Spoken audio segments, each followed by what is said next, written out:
de los vivientes, el creador del mundo en forma humana. Digo el creador del mundo porque en San Juan capítulo 1 verso 3 dice que todas las cosas por él fueron hechas y nada de lo que es hecho, nada de lo que existe sin él fue hecho. Y en ese mismo pasaje de capítulo 1 de San Juan dice que en él, el cuarto verso, que en él estaba la vida. O sea, si vivimos es porque él vive. La vida no nació sola, tuvo un origen. Mis amados hermanos, el día pasado, dando un estudio, porque lo estoy preparando, dije que un mensaje y un estudio bíblico difieren. El estudio bíblico rigurosamente implica enseñar. El mensaje, aunque implica enseñar, pero es motivar, dar una idea central, y en esa idea central hacer énfasis. Muchos predicadores usan el término, cuando uno estudia homilía, que es el discurso sagrado o mensajes, hay la diferencia de distintos mensajes, muchos, por lo menos 6 mensajes. Todos los mensajes en la escritura son textuales, todos. No puede haber un mensaje que no sea textual, digo. Quiere decir que tiene que basarse en el texto sagrado. Si es solamente hablar y no se señala este libro, se está hablando una conferencia, una charla de la mente, pero no de la palabra de Dios. Y la palabra de Dios es soberana y está por encima de todos nosotros. Y ningún hombre puede hablar de sí mismo y no hablar de la palabra de Dios, porque entonces sería lo que dijo el apóstol San Pablo: vana palabrerías. Todos los sermones son textuales. Textual, narrativo o histórico. Textual. Quiere decir un mensaje en el mismo texto. Un verso, por ejemplo, y no salirse de ahí. Textual exegético. Quiere decir frase por frase. Se dicen los teólogos que es el más edificativo, pero también el más comprometido, de que tiene que saber dominar las escrituras. Y el textual topical quiere decir que tiene que haber un tópico: el cielo, el infierno, la salvación, que también sería doctrinal si hablamos de la salvación, de seguridad. Y hay el textual inferencial, que eso quiere decir que dentro del pasaje está la verdad, pero que no está dicha, y es usted que tiene que encontrar la verdad en la palabra. Textual inferencial, que es decir, sacar de dentro lo que está dentro, pero que usted no lo ve. Y por último, textual a contrario.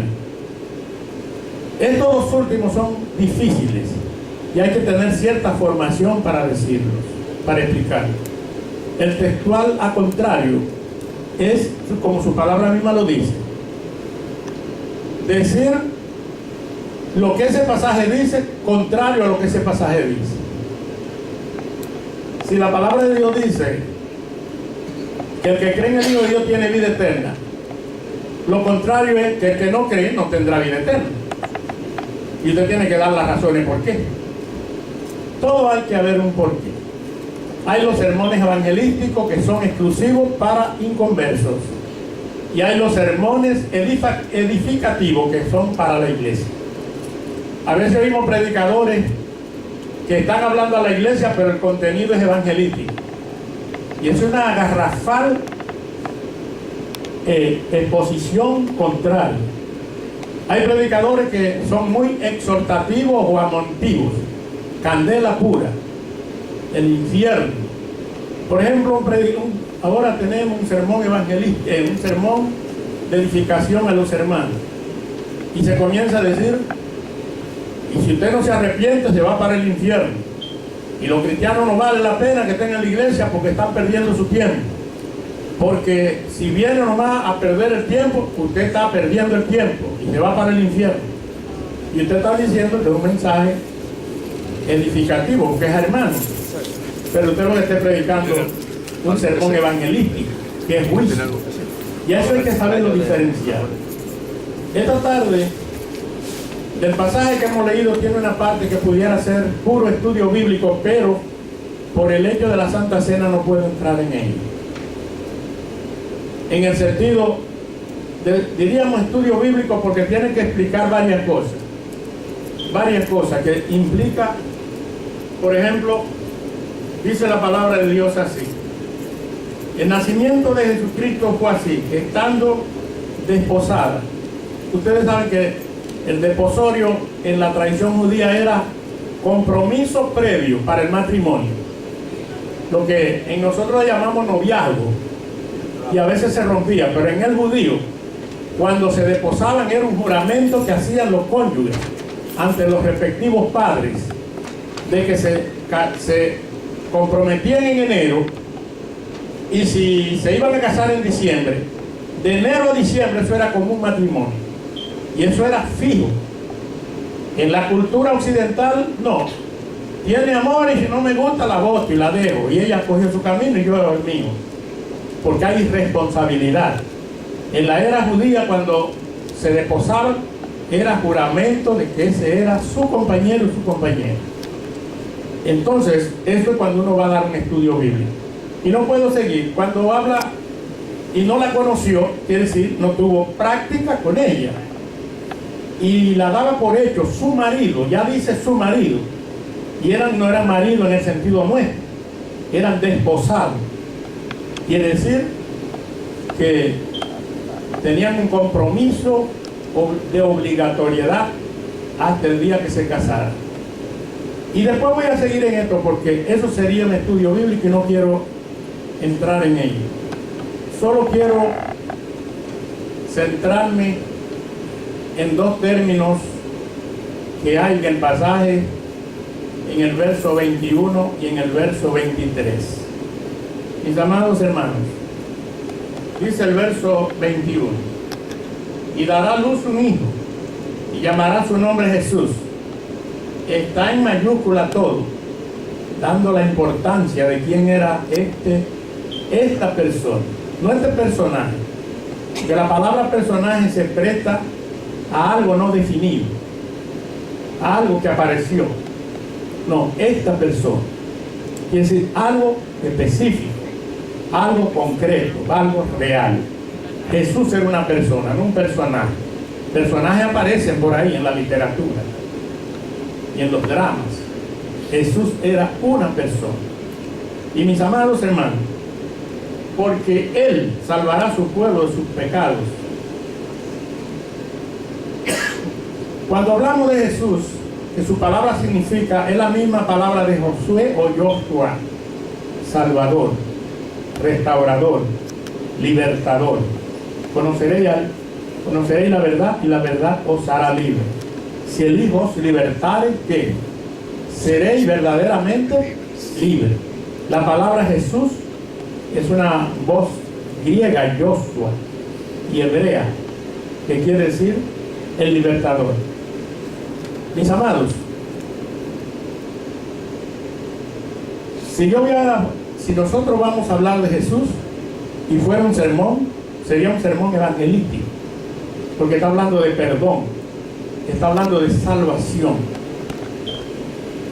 está hablando de un redentor, estamos hablando de alguien que vino a pagar el precio de nuestros pecados. Y si rígidamente yo estoy predicando de Jesús, en este caso, como Salvador, es un sermón evangelístico, porque es hablarle al pecador para la salvación. Y aquí pudiéramos hacer un listado inmenso de quién es Jesús. Era el hijo de María y era el hijo de José putativamente. La palabra putativo en derecho es una palabra que no suena muy bonito, es como representante o impuesto. que no era el Padre real, era el Padre representativo, Padre putativo, no un Padre biológico. Jesús sí era hijo biológico en el orden humano de María, pero de José no era hijo, era engendrado del Espíritu Santo. La palabra Salvador quiere decir que vino a salvar, sencillamente. Y vino a salvar ¿qué? Lo que se había perdido, nosotros en pecado.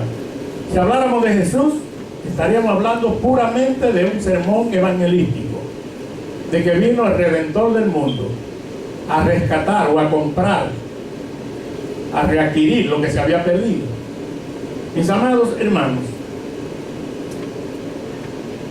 Jesucristo es la esperanza del mundo. Jesucristo vino en la época hace unos 2000 y más años, y en aquel entonces quizás no era ni siquiera popular en un sector del pueblo hebreo, sobre todo de los fariseos y de los saduceos. Por eso cuando uno estudia la vida de Jesús, hay dos partes: la parte de la popularidad de Jesús y la impopularidad. No porque no era popular, sino porque los que no consentían la vida de él se hizo impopular. Pero la Biblia habla de la popularidad de Jesús cuando dice que de toda parte venían para oírle, se agolpaban la gente. Usa dos términos, la palabra muchedumbre y la palabra multitud. La palabra muchedumbre quiere decir muchos, una cantidad específica. Si nosotros decimos 100,000, eso se llama muchedumbre. Ahora, cuando van llegando 10, 20, 30, 50, 100, 200, 300, 3,000, 4,000, 5,000, es multitud, dando a entender que va multiplicándose, que van llegando y van llegando. Y Jesús tuvo la oportunidad de hablar a las multitudes, a los que se iban sumando y sumando. Y también tuvo la oportunidad de hablarle a la muchedumbre. Ustedes hablan, hay un número que dice que él dio alimento a 5,000 hombres, sin mencionar los niños y las mujeres. Eso es una muchedumbre, porque está dando un número específico. Ahora, cuando dice que las multitudes llegaban, quiere decir que van 100, 200, 300, 400, 500. La diferencia que hay entre muchedumbre y multitud es eso. Las dos son cantidades, pero una es una cantidad específica y la otra es una cantidad que se va sumando. Se llama multitudes.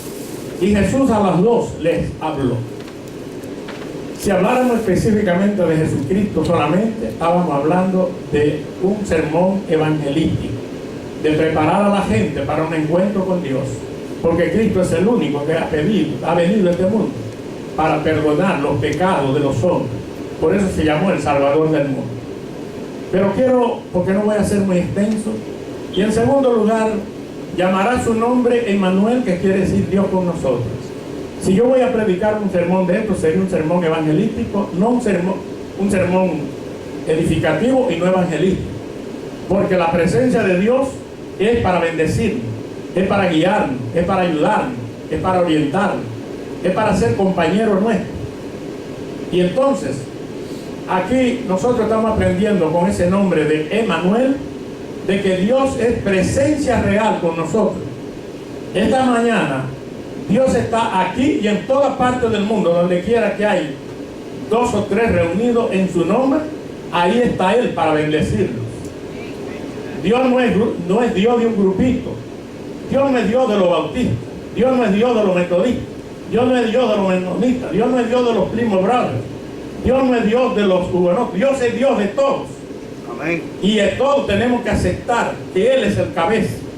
Mientras el Señor sea el cabeza de nuestras vidas, Él es el Señor, sin distingos. Y mis amados hermanos, cuando aquí la palabra Emmanuel, que quiere decir Dios con nosotros, Dios compañero nuestro, Dios en medio nuestro, Dios para ayudarnos, para protegernos, para guiarnos. Y hoy nosotros los cristianos tenemos la bendición de que Dios está con nosotros sin darnos cuenta. A veces creemos que Dios puede estar si lo vemos, Pero no tenemos que creer, lo que tenemos es que creer. Porque el mismo Señor dijo, bienaventurados los que creyeron. Sin ver. ¿Por qué? Sin ver. Sin ver. ¿Qué imagina, hermano? Que si nosotros hoy creemos en Dios y no lo hemos visto, nosotros vemos sus obras, porque sus obras hablan por sí solos. Si nosotros hoy creemos en un Dios que no hemos visto, que está en los cielos y que está en la tierra, si hoy creemos en Cristo que a 10.000 kilómetros de por acá vivió y de allá vino su mensaje y nos llegó, y nosotros lo creímos porque ese evangelio llegó a nosotros en forma de cadena. Y si nosotros hemos creído igual que Pedro, que Pablo y que Juan, porque es la misma fe, la fe que yo tengo es la misma fe que tenía Pedro. Ahora, que no sea del mismo tamaño y yo no tenga la misma entrega que Pedro, eso es posible, pero la fe que yo tengo en Jesucristo es la misma fe que tuvo Pedro, es la misma, porque sin fe es imposible que agradar a Dios. Y si Pedro y Juan agradaron a Dios y yo hoy creo en Dios, también yo puedo agradar a Dios. Como oímos esta mañana, que la palabra es la que ilumina, la palabra es que enseña, la palabra es la que orienta, la palabra es la que conforta. Mis amados, hablando de Emmanuel, que es uno de los nombres de Jesús, es un sermón de edificación, un Dios compañero, un Dios entre nosotros. Hay un verso en la Biblia y muchos textos pudiéramos mencionar. Hay un texto que dice, y en medio de la angustia, ahí estaré yo, ¿para qué? Para librarlo. En medio, no dice al lado, no dice cerca ni dice lejos. En medio del problema, en medio de la angustia, del sufrir. Cuando un hermano está pasando por un problema, como el hermano Mario, que hablamos ahorita, el yerno de nuestra hermana Violeta, que le han abierto una pierna entera y la otra también, con una delicadeza. Y yo quiero decirle a la hermana Violeta que le transmita a él que el Señor está ahí para ver eso. Y que Él puede ir cicatrizando esos tejidos, porque el que creó el tejido también lo puede rehabilitar. Mis amados, el Dios que creemos es un Dios que está presente. Ese Emmanuel está aquí, aunque no lo vemos. Nosotros queremos creer que está si lo vemos, pero la Biblia dice que es una bendición el que cree sin ver, porque eso quiere decir que el día que veamos no hay que decirnos más nada, porque el mismo Dios, que es más inteligente que todos nosotros juntos, dice, pero si creyeron sin verme, ahora que me ven, porque la Biblia dice que un día veremos a Dios, que lo veremos, y que lo veremos cara a cara, como el himno que dice, cara a cara espero verle más allá del cielo azul. Un día, dice en la bienaventuranza hay un verso que dice que ¿cuáles son los que verán a Dios allí? Bienaventurados los de limpio corazón, porque ellos verán a Dios. Mis amados, es cierto que hoy no vemos a Dios en el sentido real, literal y directo, pero nosotros vemos a Dios en el sentido indirecto, en el sentido abstracto, abstracto que es lo que no se ve, indirecto que Él se ve de otra forma. Los cielos cuentan la gloria de Dios y la expansión denuncia las obras de sus manos. O sea, Dios no tiene que venir a vociferar como los políticos. Mire, yo le daré a ustedes todo lo que ustedes quieran. Yo le daré casa, yo le daré trabajo, yo le daré salud, yo le daré educación. Dios no tiene que hablar de eso. Él nos dio la inteligencia y nos dio los recursos para tener esas cosas. Los cielos cuentan la gloria de Dios. O sea, los cielos hablan solo.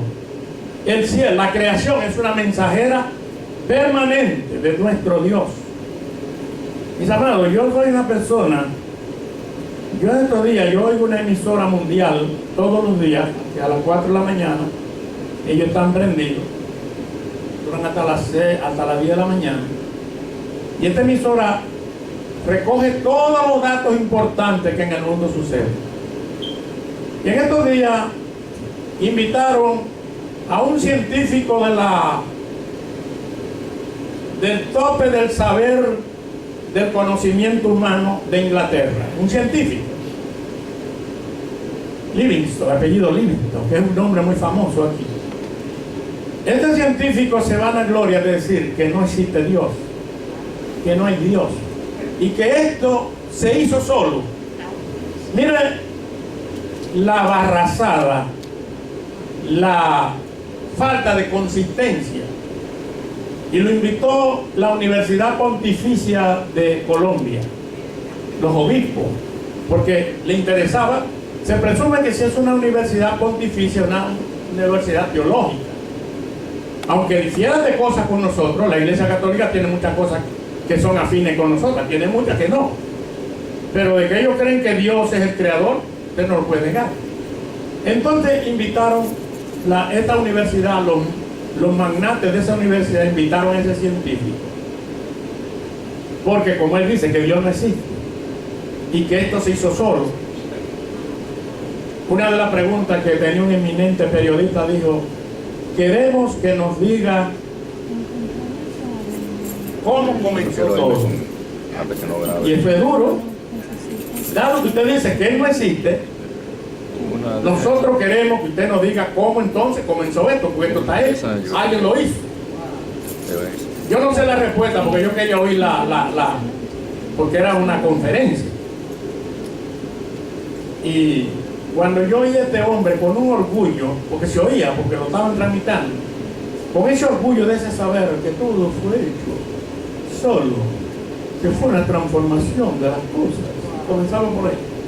Y dije, pero este pobre científico, si yo estuviera en esa conferencia, yo le preguntara tres cosas. Dado que usted dice que no existe Dios, que es una invención, y que es una invención de la pobreza humana, que se creó un Dios para que lo subyugara y para él obedecer.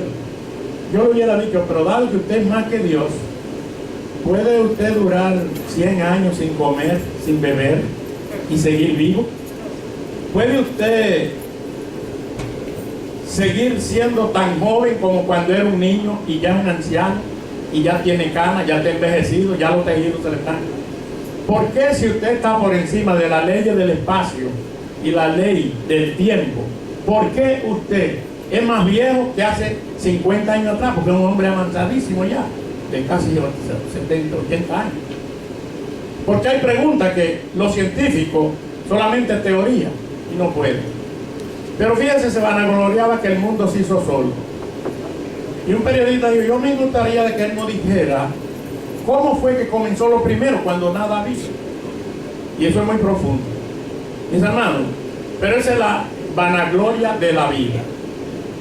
Lo importante para nosotros es que Dios, a través de la persona de Jesucristo, es una realidad. Dios con nosotros, Emmanuel. Quiere decir que Dios está presente, aunque nosotros no lo veamos, y yo lo creo. Porque la Biblia dice la palabra como regla de fe que Dios no es hombre para mentir, ni es hombre para cambiar. Dice, no hay mudación en él. Dios es una realidad invisible pero real, porque hasta que no se demuestre lo contrario, lo que no puede un hombre decir que tiene que llevar a Dios a un laboratorio y analizarlo. No puede llevar a Dios a un laboratorio cuando Dios es más poderoso y más grande que el laboratorio. A ese científico debiéramos preguntarle, amigo, dado que usted tiene 70 años, ¿dónde estaba usted 4000 años atrás? ¿Dónde estaba usted? Si él no puede retroactivamente ir hacia atrás y poder definirse dónde estaba y cómo estaba, todo es teoría, porque la teoría aguanta todo, el papel aguanta todo. Pero yo quiero concluir. En el día de hoy nosotros tenemos a personaje más glorioso, como dice la Biblia, mi amado es mío y yo de él, y él es señalado entre 10,000.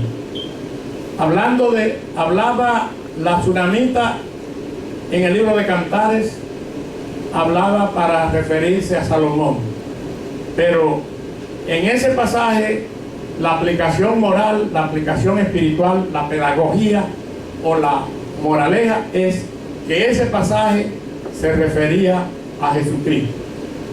Él, mi amado es mío y yo de él, hablando de comunión o de cercanía. Y él es señalado entre 10,000. Él es rubio, él es blanco y él es de pelo crepo y de ojo negro como paloma. En la lógica pura, ¿puede usted decir que un hombre puede ser blanco, negro y rubio a la vez? No. No.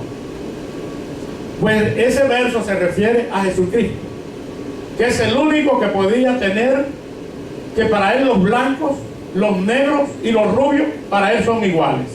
Porque de una sola sangre nos hizo Dios a todos. Ahora, que la parte de afuera la tiñeran diferente por muchas cosas, eso es verdad.